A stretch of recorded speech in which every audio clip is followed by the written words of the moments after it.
Now, Treasurer Jim Chalmers has revealed that Labor's budget surplus will be bigger than expected thanks to low unemployment and high commodity prices. We were deliberately cautious and conservative, restrained and responsible when it came to this, given the recent history of promising surpluses and delivering deficits. So I'm pleased to tell you today that 2 days out from the end of the financial year, we are on track to deliver that surplus. It comes as inflation today fell to its lowest level since April last year, just 5.6%, down from 6.8% last month.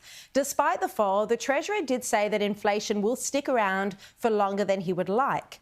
This is all really good news for our economy, but the opposition says Labor shouldn't be taking credit for the surplus. To take credit for the surplus and deliver such a miserable package of support, quite frankly, this government should be ashamed of themselves. Economists, meanwhile, say that the fall in inflation is better than even they expected, and they say it could mean that the RBA will pause rate hikes. Obviously, the Reserve Bank will still be concerned that inflation is still too high, and obviously it's still concerned about wages growth becoming excessive. But that said, these numbers were quite a lot lower than expected. It means that the quarterly number will probably come in less than the Reserve Bank expects, and I think that gives scope for the Reserve Bank to at least pause its interest rate hikes next week.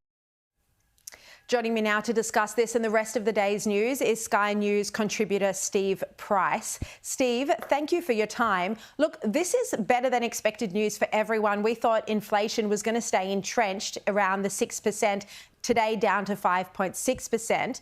But the opposition, and I just heard the Shadow Treasurer Angus Taylor on with Ross Greenwood earlier, and he's still saying that the underlying inflation figures haven't dropped as significantly. But we still could go into a recession this year.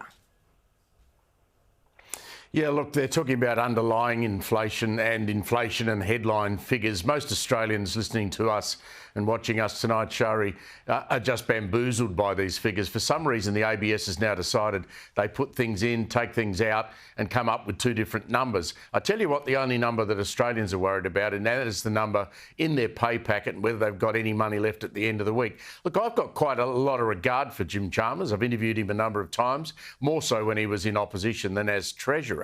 But why do some politicians end up, when they get elected, taking off their head and putting on a pumpkin? Why would Jim Chalmers go out there today and crow about a surplus in the budget when Australians are just bleeding money?